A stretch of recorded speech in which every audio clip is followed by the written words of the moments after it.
So, like many of us, I can never resist exploring an archive. So, one day I decided to have a look around the Pathe News Archive, which is available online. And if you're not familiar with Pathe News, it produced newsreels um, primarily for showing in the cinema for much of the 20th century. So it would be shown in the cinema before people had widespread access to TV or TV news. They're now available on the British Pathe website, which has over 200,000 films from 1896 to 1984, and they're easily searchable. So I had a look for woman barrister because I researched the lives of some of the first women barristers in England and Wales. But what I found, I didn't find any of those, but I found something that was more surprising. So this was the result I got, not an early London-based barrister, but Tanzania's first woman barrister and first African woman barrister. And as the summary text visible on the slide indicates, the piece shows Mrs. Chirwa with her children and husband, followed by Mrs. Chirwa outside the High Court in Dar es Salaam. The script opens, the first African woman barrister of either Tanzania or Malawi is the 36-year-old mother of 5 children, Mrs. Vera Chirwa. Well, that was pretty intriguing. After all, qualifying and practicing as a barrister, whilst also parenting 5 children, is no mean feat in itself. And what the newsreel script would go on to mention, but didn't elaborate on, was that she went to London in order to do it. So there was quite a story there, told over images of Chirwa in various domestic scenes. We're told she was educated in mission schools, married at 19, and supported her husband through his studies in London before continuing her own education by correspondence and finally coming to London herself to study law. She then rejoined her husband and was appointed a state attorney in Tanzania. And at the end of the reel, she's seen walking down a street in her barrister's robes, carrying files and going to the door of the High Court. But further research quickly showed me that this was only a fragment of the real story. Chirwa wasn't a housewife come barrister who'd gone to London for no obvious better reason than following in her husband's footsteps. As I'll explain, this Pathe News film was an unexpected place to find the story, both because I wasn't actually looking for it and because it was unintentionally capturing a key moment in British narratives around both empire and gender.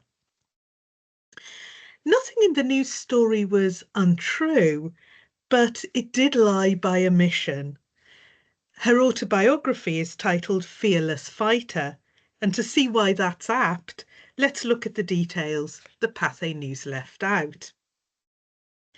So Vera Chirwa had been born in 1932 in what was then Nyasaland and grew up on missions. Her grandfathers were both reverends ordained by the Church of Scotland. Her parents spoke with her about politics and the evils of colonial rule, while her uncle was imprisoned for his activism. Chirwa's education was supported by her parents and grandmother, and having completed the locally available schooling, she went on to Damasi Teachers Training Centre. There she met her husband Orton, coincidentally also surnamed Chirwa, a graduate who'd studied in South Africa before returning to Malawi to teach. Both were politically active as supporters of the Nyasaland African Congress, or NAC, and the family consented to their marriage on condition that he supported her education, and he duly coached her for her O-levels, which she passed by correspondence. In 1956, Orton went to London to qualify as a lawyer. Chirwa remained in Nyasaland with their 3 children and worked as a clerk in the Ministry of Lands in order to support them. As the only woman and only black person working there, she received lower wages. And the injustice and the racism she experienced fueled her activism. And along with all that, she was also knitting in her spare time to earn extra money to support Orton in Britain. When he returned to Malawi, he established the first non-European law practice in Nyasaland with an Asian colleague. Chewa resigned from her own job in protest at her treatment, and she became a full-time activist as well as assisting Orton in court. She decided to abandon her earlier ambition of becoming a doctor in favour of becoming a lawyer for a mixture of personal and political reasons, including the 7 years that medical education would take, her interest in the work she was now doing with Orton, and, quote, the very apparent need to uphold the rule of law in the highly tense situation our country was in. That tense situation had developed over several years following the British decision to include Nyasaland in a new federation with Rhodesia. The federation was opposed by the nationalist movement as an additional source of colonial oppression, both through its wider aim of reducing Malawi to a source of labour with a stronger colour bar, and through specific events such as the use of Rhodesian troops to respond to a nationalist uprising in the capital, Blantyre. In early 1959, a state of emergency was declared, justified by the spurious allegation that NAC leader Hastings Banda was planning to massacre the white population. It was immediately followed by the imprisonment of over 1,000 NAC members, soon including the Chewas, who were taken to a prison in Salisbury, Rhodesia, now Harare in Zimbabwe. In the unrest which followed, dozens of African people were killed by the authorities. A massacre of 33 demonstrators at Nkata Bay by the King's African Rifles prompted an inquiry led by Sir Patrick Devlin, the British judge, which concluded that the claims against Banda were fabricated and that illegal, unnecessary force had been used.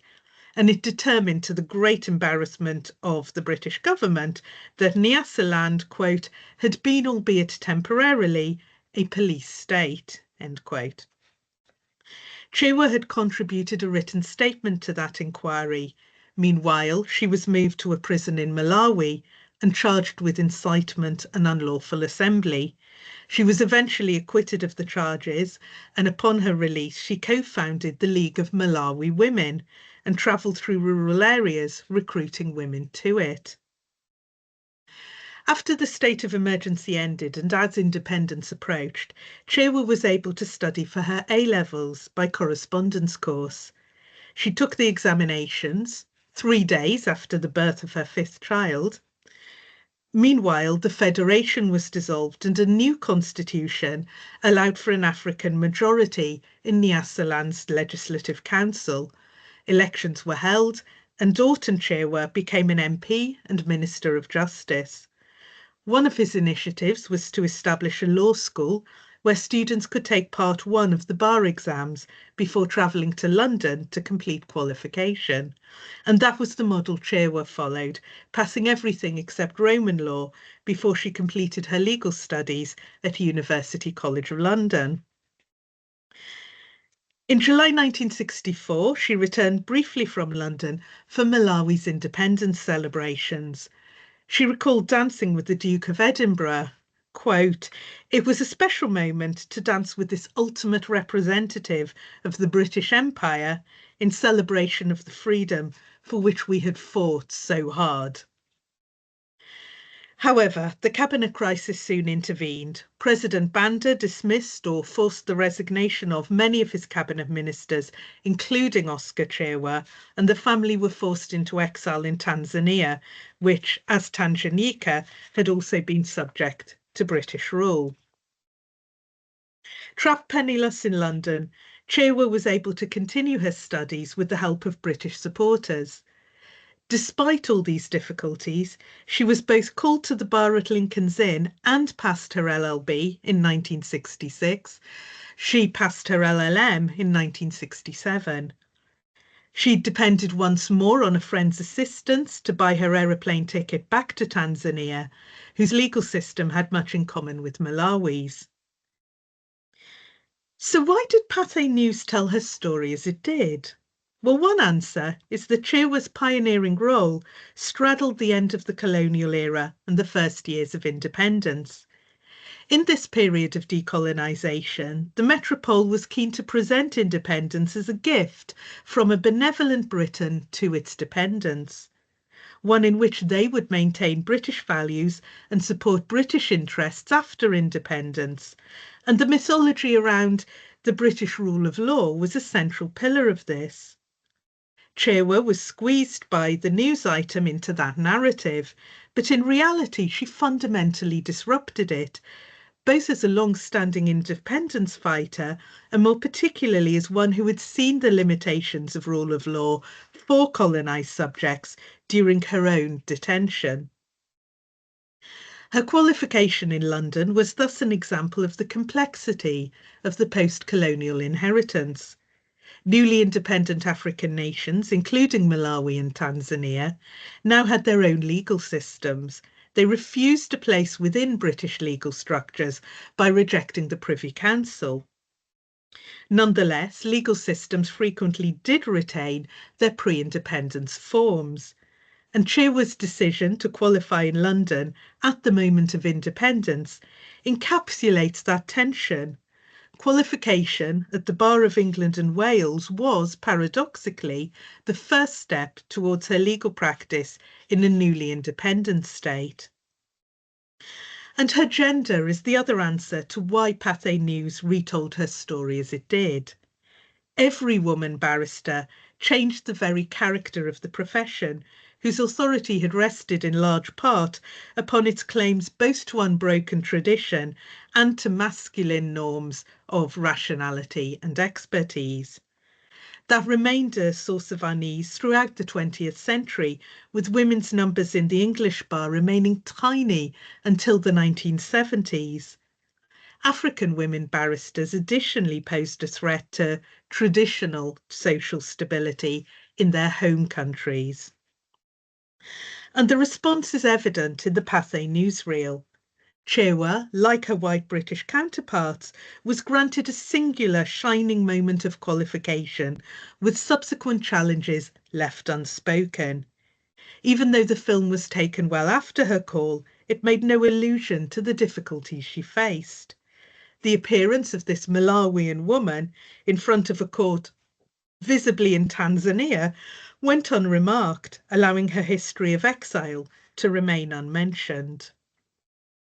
Within a few days of her return to Tanzania, Chirwa was working as a prosecuting state attorney, but she was soon promoted to legal advisor to the inner cabinet.